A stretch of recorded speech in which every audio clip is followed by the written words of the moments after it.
Hello, welcome to Image Bearers. My name is Atoma Eji. I'm very excited to have on the program today Dr. Tremper Longman.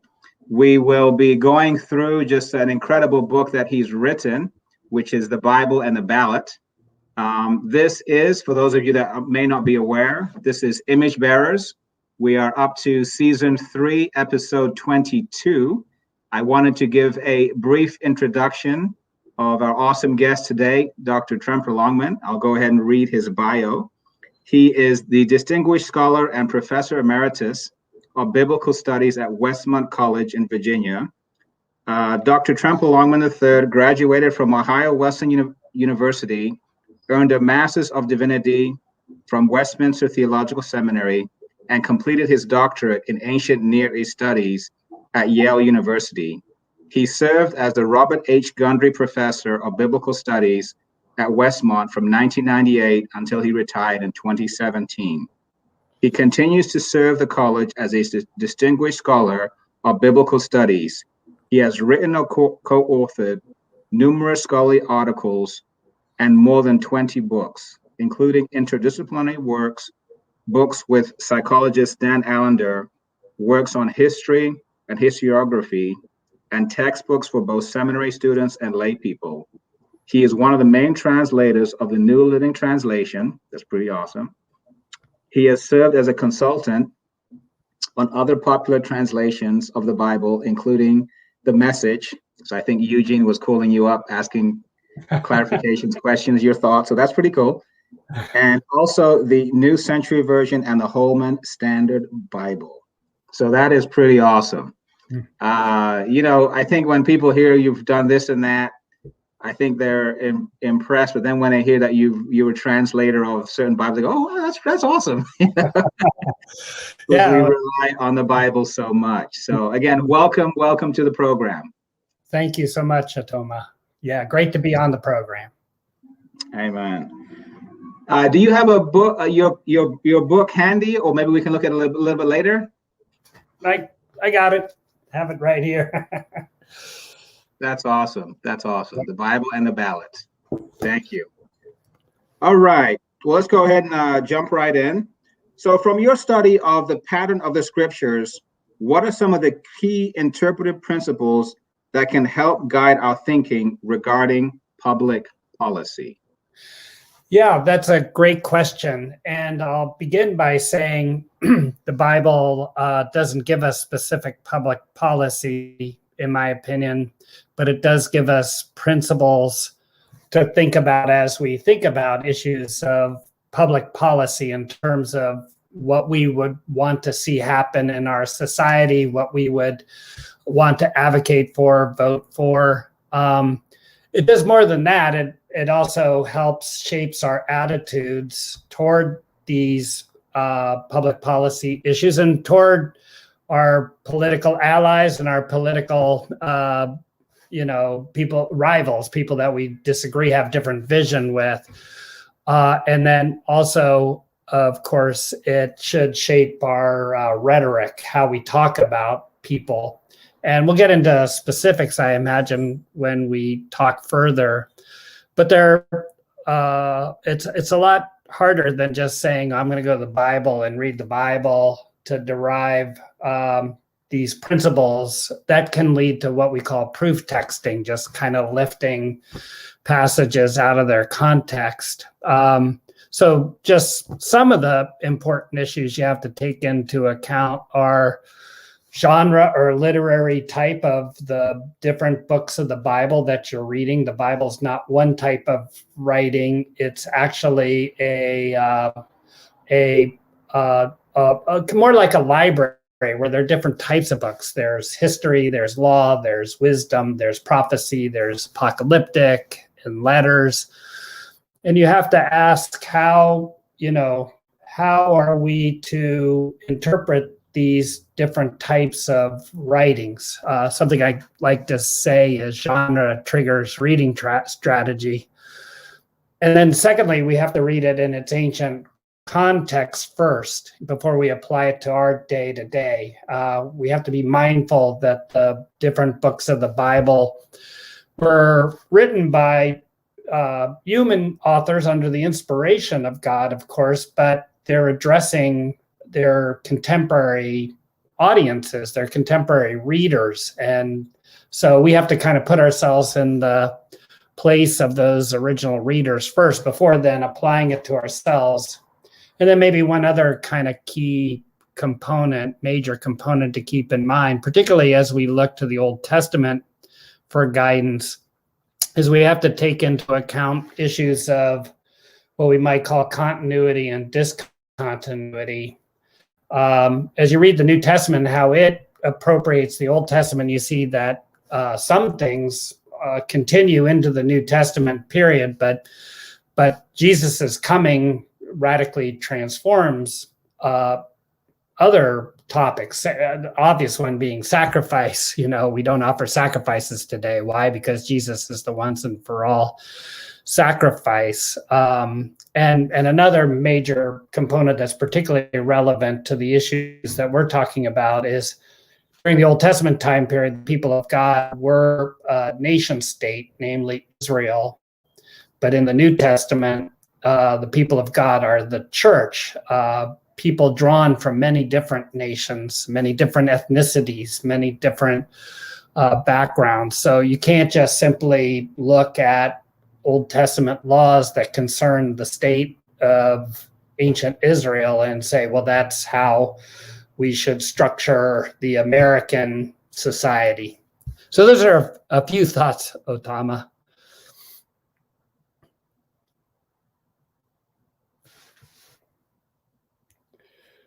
Oops.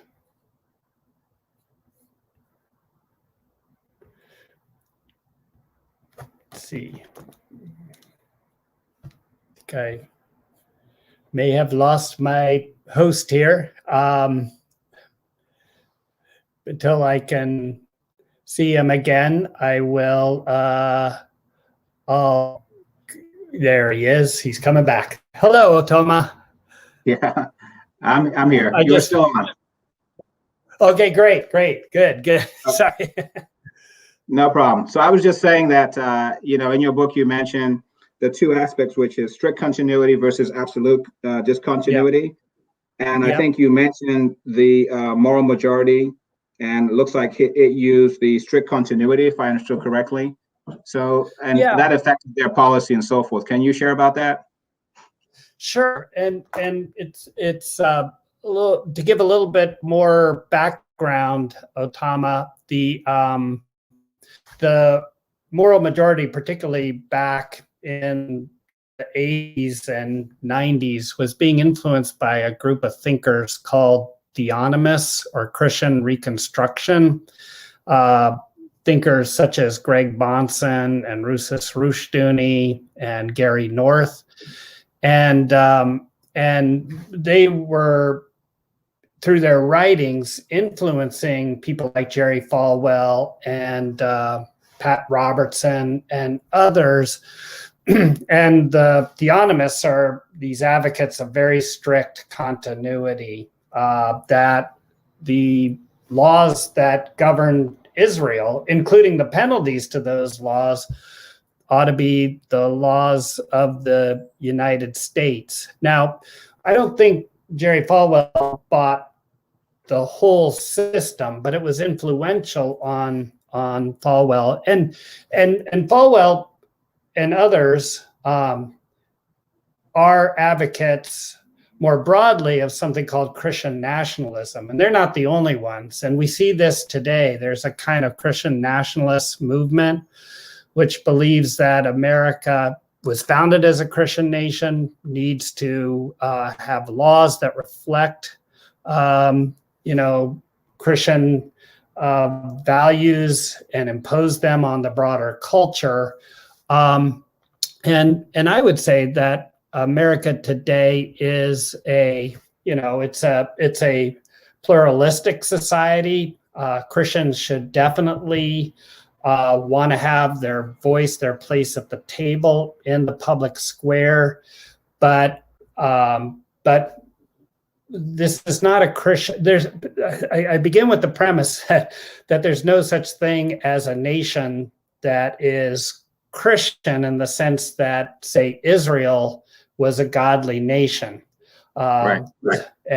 There is no nation that occupies that place that Israel did in the past, and we always have to keep that in mind. That we're the church is the people of God, not the nation state, and we got to be careful of imposing our values on our non-Christian neighbors, particularly these days when we're moving into, well, we've definitely moved into what we might call a post-Christendom world, you know, and so to try to coerce people or force people to act like Christians is just going to backfire on us, and we won't achieve the goals that we want to achieve in the public square. Yeah, and I think a lot of the, at least let me say, some of the issues that I'm seeing right now in the world, specifically with the insurrection that occurred, you know, January 6th, I think part of that is from, you know, some of this thinking that America needs to return to its roots as far as being a Christian nation, which, and I had a conversation with Dr. John Fee, and he, you know, it's like he kind of broke down the whole historical aspects. Like, you know, the U.S. was never really a Christian nation. Right. I think you also cover in your book, you know, religious liberties, and how, you know, when people feel like their religious liberties are being taken away, then they have a certain, you know, response to that. And you know, you cover some of that also. But in chapter 7 of your book, you cover abortion. Yeah. So you dive right in. Yeah. And one of the things that you mentioned, which I thought was really good, you say that, you know, obviously there's two main camps right now, which is pro-choice and pro-life, and you say, yeah, you kind of, you know, show your understanding of that, but then you kind of move away from it with a third option and say maybe there's a better way to look at this rather than just going specifically pro-life. Can you break that down a little bit more? Yeah, I sure can. And again, the way that I approached this subject was to go to the Bible, to interpret it according to what I think are the best interpretive strategies, which we just talked about. And I lay that out in the book. So I want to see, what can we learn from the Bible? What kind of principles can we learn from the Bible that affect our understanding of abortion? And I'll begin by saying, surprisingly, really, the Bible never talks explicitly about abortion. Not in the Old Testament, not in the New Testament.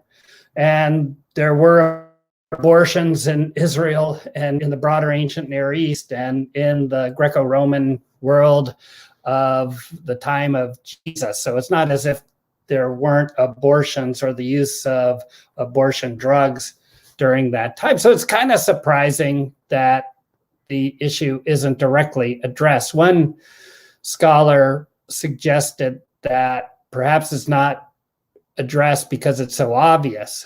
But my response to that is, well, the Bible addresses a lot of things that are pretty obvious, like idolatry, you know, necromancy, and all kinds of things that are obvious. And he also said no Israelite woman would ever have thought about getting an abortion, which is also untrue. First of all, I just saw a statistic that said something like 40% of people today who get abortions are self-identified Christians, you know, and a number of them are evangelicals. So, you know, they don't talk about it in the church, obviously, because the church is not a safe place, unfortunately, for women to talk about their struggles and their issues or their past.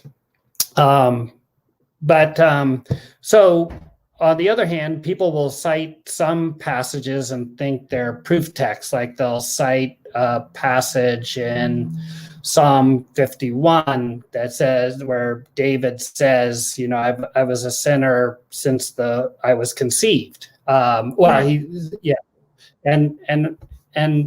I look at that and I say, you got to reckon with the with the poetic use of hyperbole. Okay, I mean, Yeah. was David really a sinner when he was a 6-week old fetus in the womb of his mother? I would say.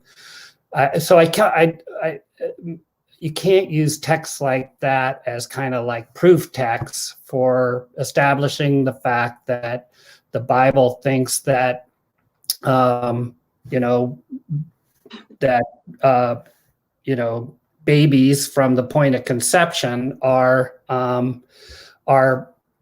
have the same status as a child who has been born, or even a later term baby in the womb. One scholar, Randy Alcorn, points to the birth story of Jacob and Esau, where it says that they're babies who are struggling in the womb. And he says, see, the Hebrew calls them babies, so they must be the same as a fully developed born child. But if he goes on, in the very next verse, it says, two nations struggling in the womb, because, and so based on that, and other texts like it, I suggest that that the choice isn't between the fetus as a full human being, or on the other hand, it's just a bunch of tissue, but rather the fetus is a potential of life, and therefore, to have an abortion is some kind of moral violation. But my argument is I don't believe that the Bible can support the idea that abortion is the moral equivalent to shooting a 2-year-old child, that it, and so another passage that many people turn to in this discussion is Exodus 21, where there's this law where two men are struggling, and in the midst of their fight, they hit a pregnant woman, and the Hebrew simply says, "and the baby comes out." It doesn't say whether it comes out dead or alive. And as a Bible translator, I know the discussion that takes place. It doesn't indicate whether it induced a miscarriage or the baby comes out alive.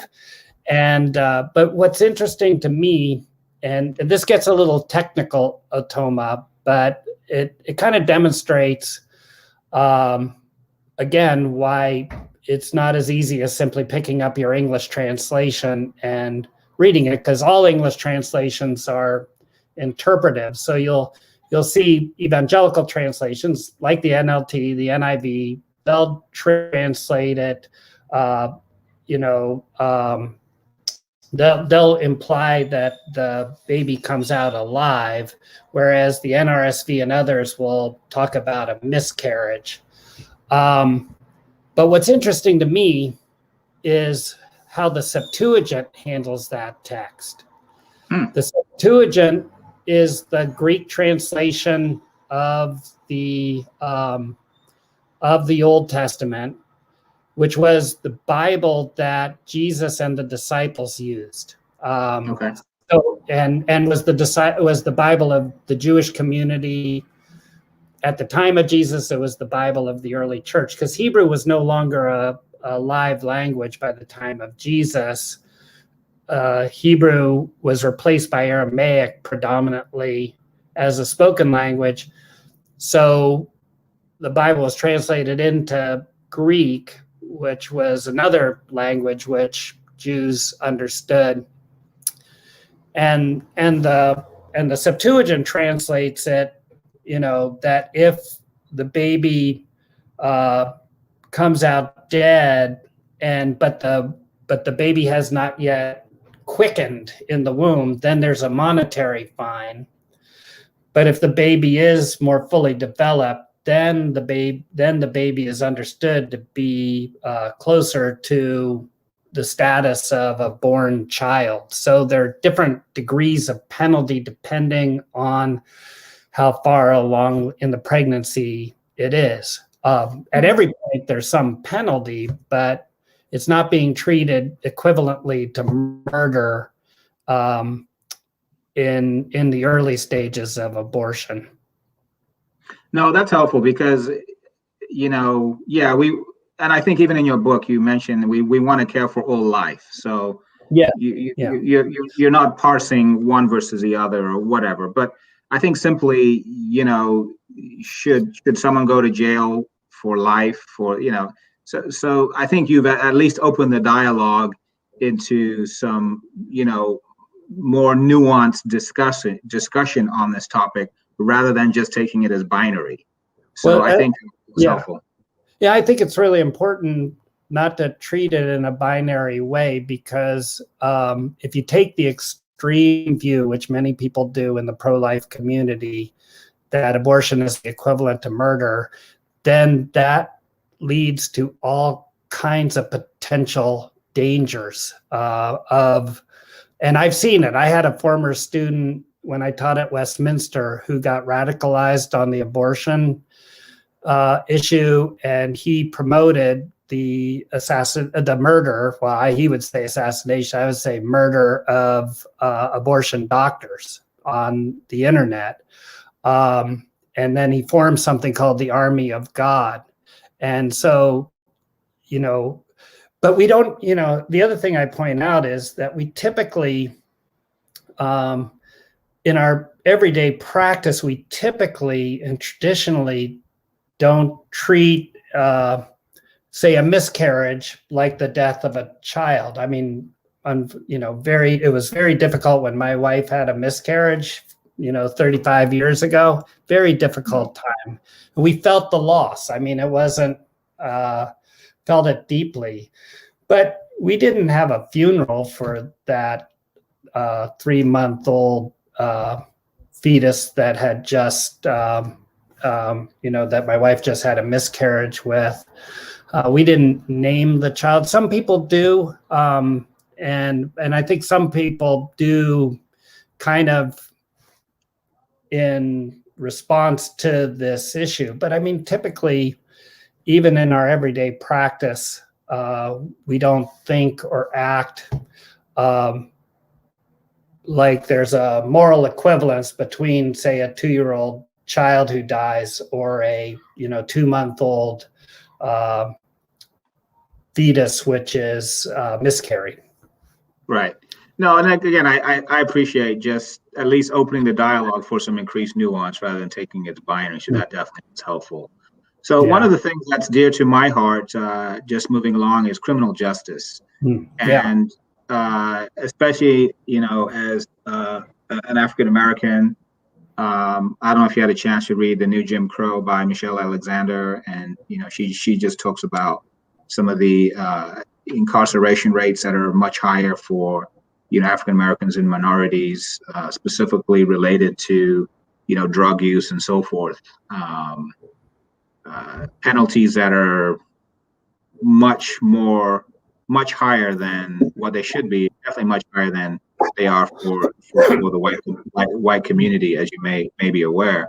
So, but anyway, the question I have, and you address this in chapter 8, is the two forms of justice, which is restorative justice and retributive justice. And so I guess, can you, number one, break those two down, and then from your study as you're putting this book together, what do you think the Bible is more in line with? Although it's not really, again, one or the other, but what did you glean from your study? Sure, and let me begin by saying, based on what you were talking about, the new Jim Crow laws, that the one thing the Bible is screaming about is equality before the law. And you've cited a good example, I believe, how, for instance, during the crack epidemic, that started it perhaps, and it continued, where African Americans were being incarcerated at rates that were, incredibly high. But during the opioid epidemic, which is a predominantly white drug crisis, there's a more therapeutic approach that's being taken. And there are all kinds of examples, I believe, of a disparity and equity in United States practice of law. So again, it's something that I think Christians should be at the forefront of, insisting on equality in the law. But to give a quick because we're made in the image of God, we're all image bearers. Yes, that's exactly right. I have to slide that in there. Yeah, no, that's very important. Yeah. So retributive justice is basically justice based on punishment. That you have harmed a victim and society at large, and now you need to be punished. Restorative justice has more the idea of not just restoring the criminal to society, but allowing the victim to also enter into the restoration process in order to achieve, hopefully, some healing themselves. This is, I think the bottom line, again, image of God. Image of God is such an important concept in all these public policy issues, because as we deal with our fellow citizens, we always have to keep that in mind. And it's hardest to keep in mind when we think of criminals who are created in the image of God, but they are. And we cannot dehumanize even, can't dehumanize criminals. We should always be working, toward restoration. Now, I'm not against punishment. That I think you can have prisons and should have prisons for people who have to be incarcerated to keep them from harming if they're going to be a threat to society. But say somebody who uses marijuana even habitually is typically not inherently a threat to society. And so and that's true of most drug offenses. But even for those situations where society feels the need to incarcerate people, even then the goal should be restorative, and theoretically it is. I mean, theoretically, prisons are supposed to supply education, and sometimes they do, but often they don't. Often we think more in terms of punishment than restoration. Yeah. Do you have any examples from the scriptures as far as where justice was more restorative than? Well, I mean, I could give examples. It is interesting from the narratives of the Old Testament. Let's even just take David, the adulterer and murderer, who, according to Old Testament law, should have been executed for both those crimes. But he isn't. And that might not be so much intentional, but that David was in a position of power, but God worked on him through the prophet Nathan to begin to restore him, right? And so David's a story of somebody who should have been punished, wasn't, but God restored him. Not that he ever became perfect, but it is interesting to reflect on a story like that. Yeah, I think also one of the things you noted in your book is it's actually not necessarily binary. Also, that it's not one versus the other. There also are some examples that we can glean from in the scriptures where there is a retributive aspect, also. So yeah. Okay, just moving on. The next one was in reference to the environment. So I know in chapter 11, you basically go through and, share about the environment and, the stance that Christians should take in reference to caring for the environment. And really, Christians should be the people that care about the environment more than anybody, if we really look at things. And what we've seen is almost the opposite, where Christians say your data is fake, and what kind of expert are you? So can you just share a little bit about that and how we should respond to climate change, I guess, just specifically? Yeah, I'd like to. First of all, you're right. Christians should be at the forefront of environmental issues. Going back to Genesis 2, and again, citing the moment God declares us as having the status of image bearers in Genesis chapter 1, which, by the way, to flesh that out a little bit, what it means to be an image bearer is that we reflect who God is in his creation. We, just like the Hebrew terms Tselem and Demuth, which are used, in image and likeness, they're used in other contexts to refer to statues of kings that kings set up to represent their power and authority in the kingdom. Now, human beings who are given this status are then also commanded to rule and subdue the rest of creation. But people read rule and subdue and sometimes wrongly think, well, that means we can do whatever we want with creation. We can be violent toward creation, but we have to remember that we're reflecting the divine king, the benevolent divine king who created creation. So we need to be his benevolent stewards of creation. So the passage that sometimes people have used in the past and even in the present to exploit nature is really a mandate for us to steward it. Now raising the question of climate change. So why do Christians resist climate change? Well, I think I think it's motivated mainly by economic reasons.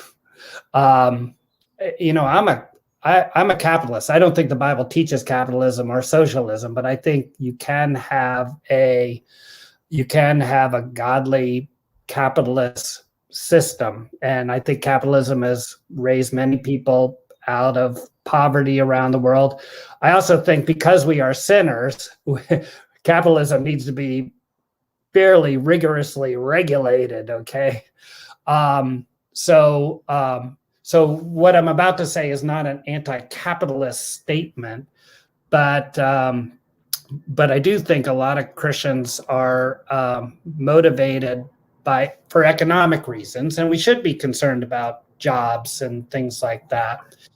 But then, in order to further their opinions, they begin to question the science which is so strongly evidenced that human beings have contributed to our environmental problem, to the issue of climate change, and is so indicative of the fact that we need to change our practices in order to keep our environment from getting to the point where we can't affect it. And so it's interesting how Christians do that. They question the very nature of science. They derive conspiracy theories about scientists. They'll find that one scientist or one group of scientists who falsify information and say they all do it, or they'll and what I argue in my book is that Christian theology has always respected what is called the two books of God's revelation.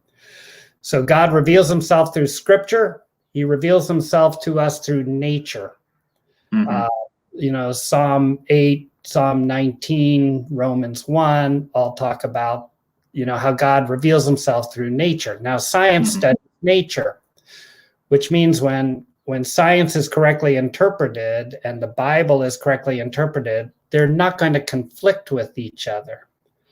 So what that means on a practical level is if science has a strongly evidenced conclusion based on their analysis of nature, Christians ought to take that seriously. But this gets into another topic. But I think, and I don't know your views on young Earth creationism or anything, Atoma, but I think that many Christians have been kind of groomed to question science based on their wrong belief that the Bible teaches that the creation is only 6 or 7 or 10,000 years old. I'm not a young Earth creationist. I didn't think you were, but I didn't want to presume. But you see this dynamic because there's no, there are like 14 or 15 different lines of science, strongly evidenced scientific theories that point to the fact that the universe is 14.3 billion years old, right? So things like, the measurement of light, all kinds of carbon dating, and they all agree. And so it's like in order to preserve this idea based on the false assumption that the Bible teaches that the world's only a few thousand years old, you have to question science. And we see the same thing going on with the pandemic too. I mean, you have Christians out there questioning the scientists on various aspects of the disease. I've talked to Christians; they won't wear masks. Why? Because of religious liberty. No one's going to force me to do something. And number two, in any case, even though all the epidemiologists say it helps, I say it doesn't help because they find one scientist who says it doesn't help. Sure. So I don't know if you have read or heard of Jesus and John Wayne. I've heard of it, and I've heard the premise, and I want to read it because it sounds like a good book. Yeah, because one of the things that she mentions in her book is that evangelicalism is not really like the 4 pillars or whatever they had as far as how you would define evangelical. Her thesis is basically people who consume certain things, whether it's religious literature, whether it's certain 700 Club or whatever it is, media, even if it's news, can be defined as evangelical. And I think that's true to a large degree. And I think that's affected how, certain people see the world because they're ingesting certain types of media and lifestyles and so forth. So we won't go too much into that, but that just got me thinking about what you were saying. Yeah, I mean, I haven't read the book yet, but in terms of the 5 fundamentals, like the virgin birth, the inerrancy of scripture, all action, that kind of stuff. Yeah, I actually affirm all those. And by the way, the book that defined the fundamentals that was written back in 1920, there were 2 articles that were favorable toward evolution. People don't realize that that's not one of the fundamentals. But my point is, when it became clear on Facebook that I voted for Biden, somehow that made no difference because automatically I was, in the eyes of many, a non-Christian. I couldn't be a Christian, and I might even be a child of the devil, which so that kind of fits in, I think, with her thesis. It's an interesting world, I'll tell you. Yeah. So the last chapter of your book is on racism, which I think if you were to rewrite it today, you may, Yeah. you may have started with that chapter. But I think at the same time, maybe you would have done that as the last chapter, so people can kind of get to that with everything else. But yeah, so I think one of the things you mentioned, which I thought was very interesting, is in relation to reparations. So in your research and so forth, you mentioned that the Bible leans more towards giving reparations than not for the injustices of the past. And then secondly, you mentioned that if the United States decided to pay reparations, that would be a sign of maturity for the United States. So can you share about those two aspects? How the Bible talks about, I guess favors reparations to a degree, but also the second aspect of, what I mentioned in reference to that's a sign of maturity for the United States. Yeah, yeah. So again, the basic thesis of that chapter that every Christian should recognize is that we're all created in the image of God, and every race. Welcome to image bearers. Yeah, welcome to image bearers again. Yeah. So and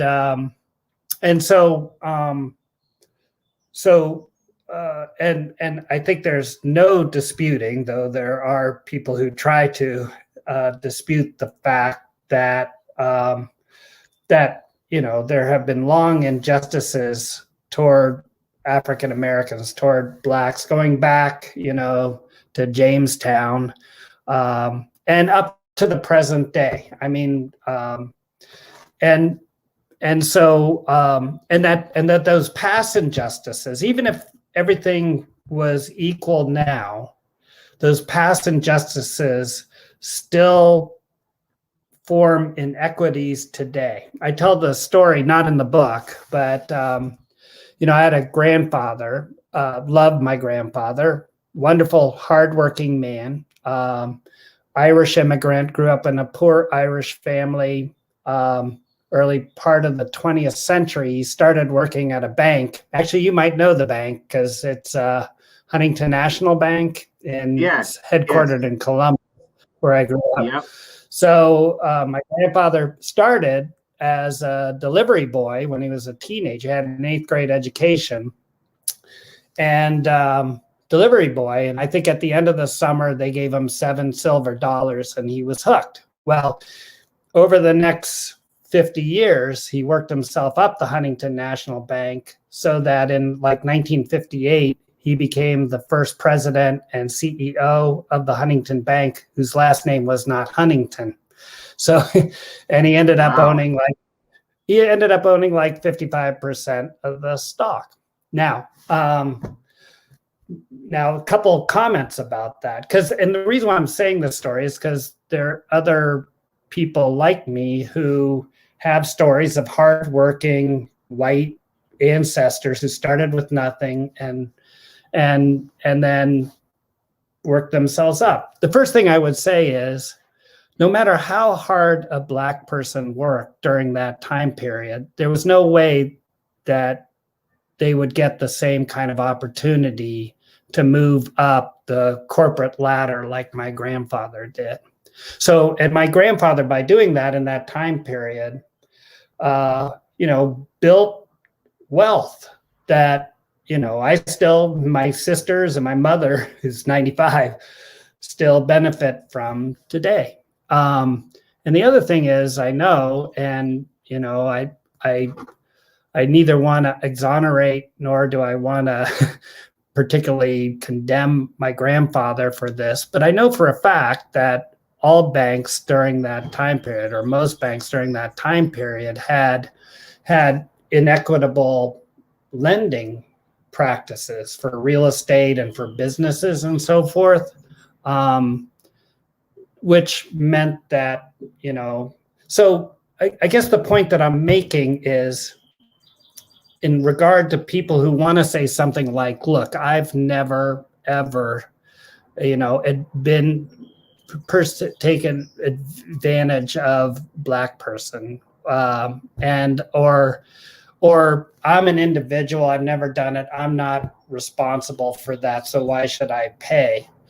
Well, I think, first of all, I would say that the Bible teaches that we are indeed responsible, not just for our own individual sins, but for our corporate sins. I mean, I think of Daniel in Daniel chapter 9, asking God to forgive him and the nation for the sins that led to the exile, even though Daniel didn't participate in those specific sins.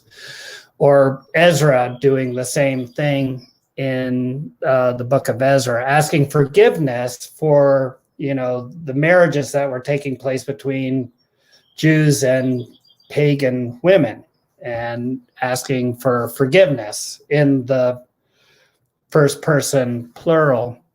And then the other comment that I would make in reference to the Bible is in the book of Deuteronomy. I don't have the exact reference in front of me. And we could spend an hour just talking about slavery in the Bible, which I argue strongly is not making slavery normative, but rather God taking Israel where they are and moving them slowly toward, toward that Edenic ideal. But even during the Old Testament time period, it says when you release your slave, you need to give them money so they don't. And Coates, Ta-Nehisi Coates actually cites this passage in Deuteronomy at the beginning of one of his seminal articles on reparations. And as you probably know, General Sherman had convinced Abraham Lincoln to give all the free Black slaves 40 acres and a mule and a donkey. But then Andrew Johnson comes along and says, no, we're not going to do that. So you move from, Reconstruction into the first Jim Crow period. So all those things, I think, as Coates also says, there's no way you could ever, there's not enough money in the world, basically, to truly, and on the other hand, it might not be money as much as, say, giving grants to historically Black colleges, having funding different programs that might help. The point I think I made was that, and again, I found Coates's argument very persuasive, even though he wasn't being specifically biblical about it, except for that initial quotation. But I thought he resonated with biblical ideas when he said, even having the discussion is going to be good for the health of the United States if we enter it with integrity and with a sense of humility and repentance. So that's where I'm coming from in that section on reparations. So the maturity is the maturity of the United States will be recognizing the past injustices. So the reparations is like that. That shows the level of maturity by them doing that. That's your assessment. Okay. Yeah. And I think the maturity would also include the recognition that those past injustices have led to imbalances today, and I also find it mystifying that Christians reject the idea of systemic racism. I mean, I find it mystifying because the Bible teaches that we're all sinners, right? And anytime an individual or a group of human beings get in a differential power structure with another group, they're going to take advantage of those groups unless they're self-aware and repentant and redeemed. So So even sort of unconsciously, you're going to build structures that are gonna benefit you and others. So because that can happen unconsciously, we need to be conscious about it. So to me, here's another thing that kind of bothers me big time is when Christians criticize, say, the Black Lives Matter movement, and they argue this way. They say, or critical race theory, they say, look, they're Marxists who are behind it. They organize it, they develop it, and their whole agenda is Marxist. So if you affirm Black Lives Matter, or if you affirm critical race theory, you're basically embracing a non-Christian Marxism. I would respond to that by saying, first of all, read the book of Proverbs, okay? Read the book of Proverbs and understand that an awful lot of the Proverbs are coming from Egyptian wisdom. Interesting. It's like, and look at the description of Solomon's wisdom when it says in 1 Kings 4, Solomon was even wiser than the wise men of Egypt, which is a way of saying the wise men of Egypt are pretty smart. Solomon is smarter, but the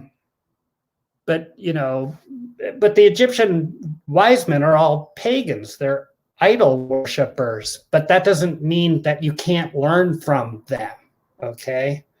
So simply to say that certain elements of critical race theory were recognized by people with a Marxist frame might get you to analyze it and reframe it, but it shouldn't get you to simply reject it on that basis. Yeah, N.T. Wright also had an article kind of addressing that, and he basically said we should be careful about being too critical of, with either Black Lives Matter or CRT, because people have been living through those situations for centuries. Yeah. And the church has done nothing, I mean, generally speaking, right, to address this. And they have come and filled the hole with these solutions. And the first thing we say is, those things are terrible. Wait a minute. What have we done? Yeah. If we had done something, there wouldn't be a need for that. So I think his argument is also very cogent in that respect. Oh, yeah, so. Me too. I mean, I have all the respect in the world for Tom, who's a friend.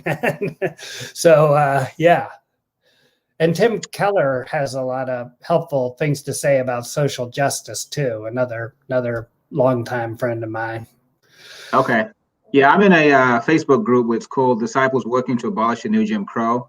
Yeah. So I think maybe after this episode, I can get some of those articles and I can include them in the show notes, and then maybe share those also with some of the individuals that I work with. So that's helpful. So your book came out January 20th, 2020. What has been the impact in the evangelical community? Did they love it? Thanks for asking. I've actually been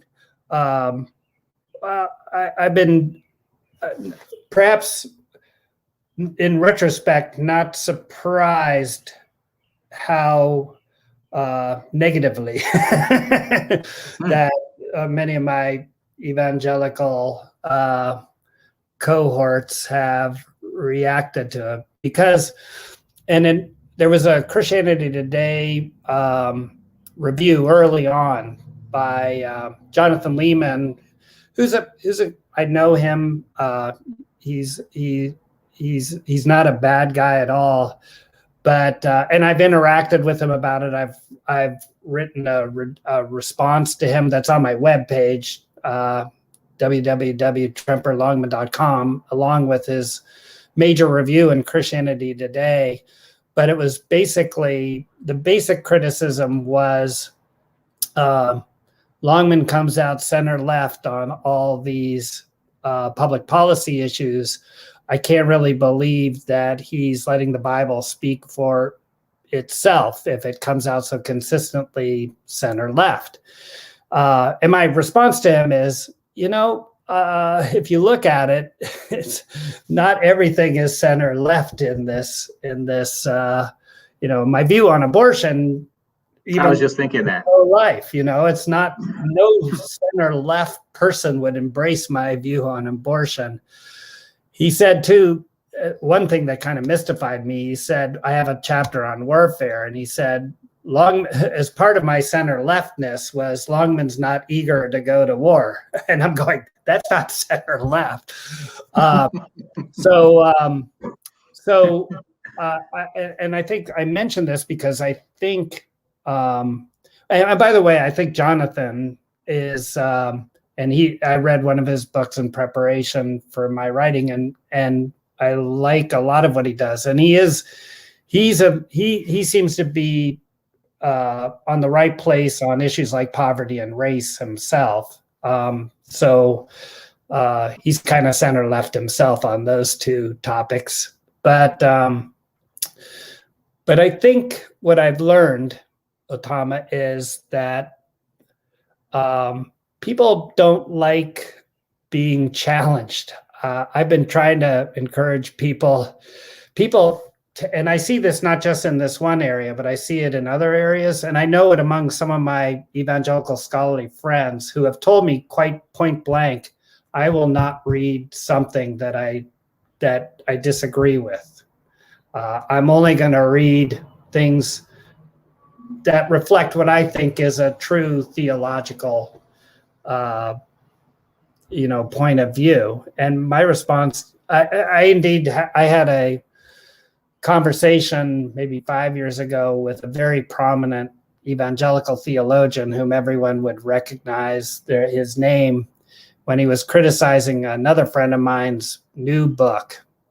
And in the middle of our conversation, I said to him, have you read the book? And he said, no, I haven't read the book. I said, how can you criticize the book if you haven't read it? He goes, I would never read a book like that. My friends have told me what's in it. And, so I do think there's a balkanization within evangelicalism. So it's not that the book is bombed or anything, but I had hoped that it would get, and I did a lot of radio. I've done a lot of podcasts. So it's been, I'm glad I wrote it. I've written a lot of smaller pieces, and it's actually brought me into conversation with 2 or 3 particularly prominent political thinkers and politicians. So in that way, it's been good. Mm-hmm. Right. No, you've written a lot, so I appreciate that. So what has been your feelings? You discussed this a little bit when you look at our country and you see some of the things that have been perpetrated in the name of God, and you go, wait a minute. Yeah. And some of these coming from the evangelical community, which definitely do not line up with Scripture. What's your general thoughts? Yeah, my first thought is the church is in a bad place right now. I mean, I think the church is both internally, in that there's a lot of internal friction, but also in terms of how we're perceived in the broader world. I remember I became a Christian just before college in 1969, 1970, during the Jesus Revolution, when a lot of people were becoming Christians on the college campuses. And I was thinking, we're going to change the world. We're going to go into every line of work, and we're going to the United States is going to be such a better place to live for everybody, not just for Christians. But I think particularly older white evangelical Christians are living in fear, and they're living with anger, and they're lashing out in unbiblical ways. Remember, I said that the Bible doesn't give us specific public policy, but gives us principles. It should also give us attitudes and rhetoric. Yes, and I just want to say for those listening that that's something that you cover in each chapter, like what our attitude should be. So thank you. Yeah. Okay.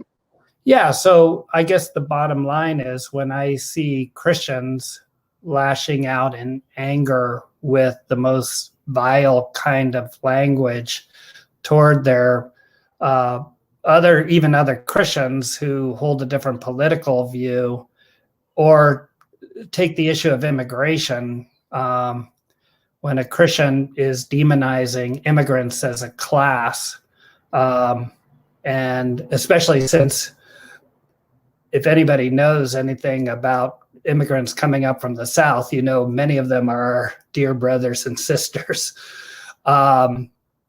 It's hard to take. So, but there are a lot of great voices out there. There are a lot of good thinkers out there, and I think that.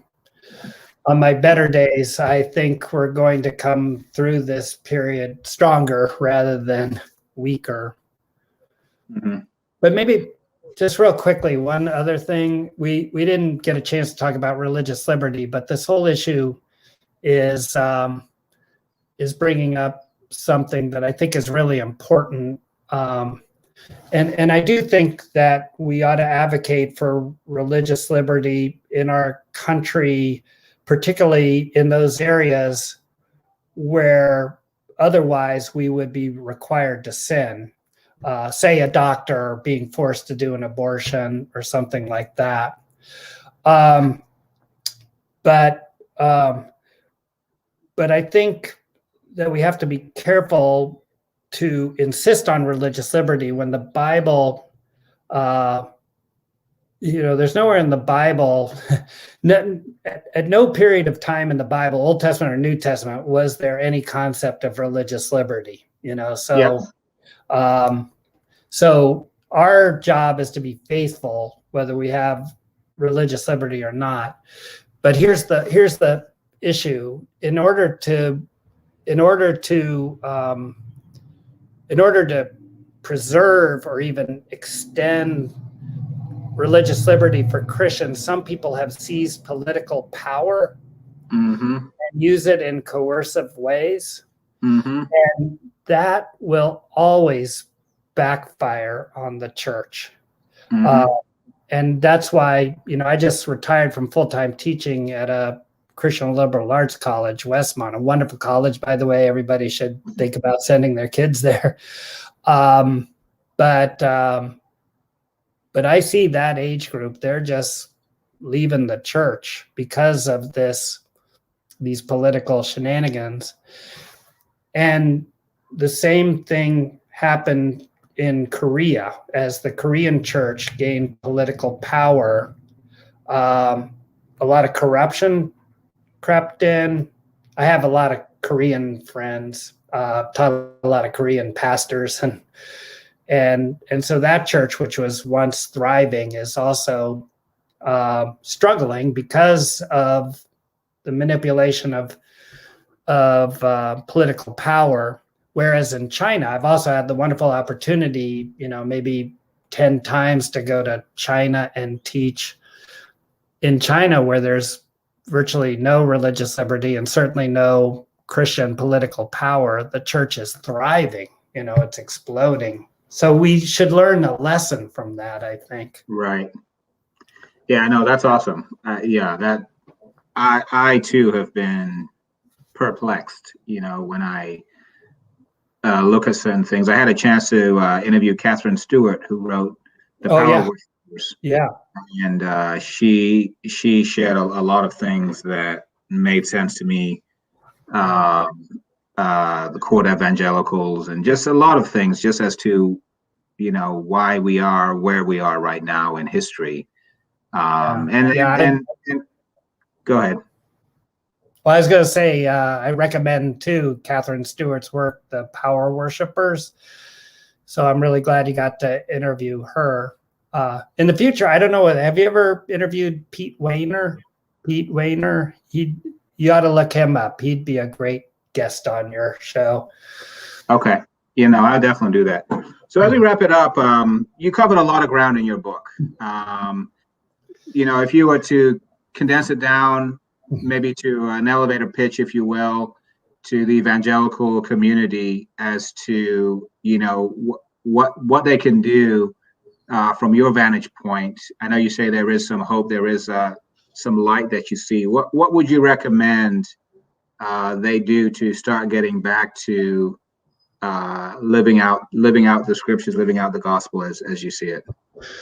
Yeah, that's great. I'd say live with wisdom, which means, be open to hearing other perspectives. I think, and be willing to change, and don't just attack, but just listen to other people's voices, which I try to do too, the opposite way. So I don't just listen to one news program even, I'll look and see what other news programs. Talk to your Christian Republican friends, your Christian Democratic friends. Just don't. Yeah. So there's so much more you could say, Tom, in this day. Mm-hmm. But yeah, go to the Bible and go to the Bible and go. Don't presume that you know exactly what the Bible says, particularly if you haven't really gotten into it yourself. Mm-hmm. Yeah, one of the things that Scott McKnight mentions is the stripping away of the gospel culture to more a salvation culture, where it's just do this and whatever, as opposed to really embodying the gospel, embodying the kingdom. So I think everything you shared, not assuming that we already know things, but to have that openness is definitely very important. So again, thanks so much for coming on. What are some ways people can find out about you? I think you mentioned your website. Can you repeat that one more time? Well, it's www.tremperlongman.com. I'm not good at keeping it up. You can also just go on Amazon or something like that to find my books. Okay. And you have a number of articles too, I'm sure, that you've written also. We can find those on your site. So, definitely thank you so much for your time. I do want to say, for those of you that watched this episode and enjoyed it, please consider subscribing to the channel and clicking like and sharing it with your friends. Mm-hmm. Thanks so much.